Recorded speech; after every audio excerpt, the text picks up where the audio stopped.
October November മാസങ്ങളിലെ ഉത്സവ season പ്രമാണിച്ച് സ്പെഷ്യൽ ട്രെയിനുകളുമായി സെൻട്രൽ റെയിൽവേ. കേരളത്തിലേക്ക് സ്പെഷ്യൽ ട്രെയിനുണ്ട്. പൂജ, ദീപാവലി ഉൾപ്പെടെയുള്ള അവധികളിൽ കേരളത്തിലേക്ക് വരാൻ ആഗ്രഹിക്കുന്ന മലയാളികൾക്ക് ഏറെ ഉപകാരപ്പെടുന്ന തരത്തിലാണ് ട്രെയിൻ. 944 സ്പെഷ്യൽ ട്രെയിൻ സർവീസിലാണ് സെൻട്രൽ റെയിൽവേ പ്രഖ്യാപിച്ചത്.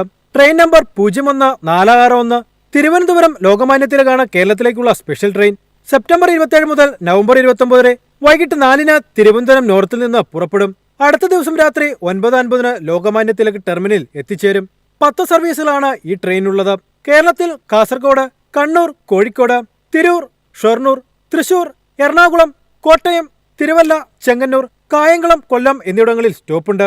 Train number 0163 Lokmanya Tilak terminus, Thiruvananthapuram north September 25 മുതൽ നവംബർ 27 വരെ എല്ലാ വ്യാഴാഴ്ചയും വൈകുന്നേരം 4-ന് ലോകമാന്യ തിലക് ടെർമിനൽസിൽ നിന്ന് പുറപ്പെട്ട് അടുത്ത ദിവസം രാത്രി 8:45 തിരുവനന്തപുരം നോർത്തിലെത്തിച്ചേരും. സ്പെഷ്യൽ ട്രെയിനിലേക്കുള്ള ബുക്കിംഗ് അടുത്തയാഴ്ച ആരംഭിക്കും. News desk MyFin TV.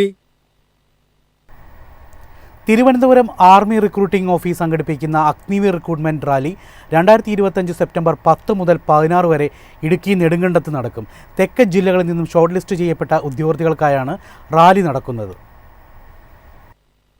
കേരളത്തിൽ അഗ്നിവീർ വിഭാഗത്തിലും കേന്ദ്രമേഖലാ വിഭാഗത്തിൽ കേരളം, കർണാടക സംസ്ഥാനങ്ങളിൽ നിന്നുള്ളവർക്കായി 2025 ജൂൺ 30 മുതൽ ജൂലൈ 10 വരെ നടത്തിയ ഓൺലൈൻ പൊതുപ്രവേശന പരീക്ഷയിൽ യോഗ്യത നേടിയ പുരുഷ അപേക്ഷകരാണ് റാലിയിൽ പങ്കെടുക്കുക.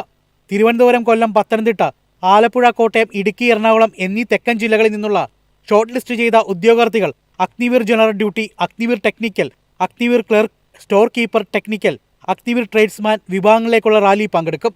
മതാധ്യാപകർ, കാറ്ററിംഗ് എന്നീ ജൂനിയർ കമ്മീഷണർ ഓഫീസർമാർ, ഹവിൽദാർ, സർവേയർ, ഓട്ടോകാൾട്ട്, ഹവിൽദാർ, എഡ്യൂക്കേഷണൽ എന്നീ വിഭാഗങ്ങളിലേക്കുള്ള കേരളത്തിലെയും കർണാടകയിലെയും എല്ലാ ജില്ലകളിൽ നിന്നുള്ള ഷോർട്ട് ലിസ്റ്റ് ചെയ്ത ഉദ്യോഗാർത്ഥികളും ഈ റാലിയിൽ പങ്കെടുക്കും. News desk MyFin TV.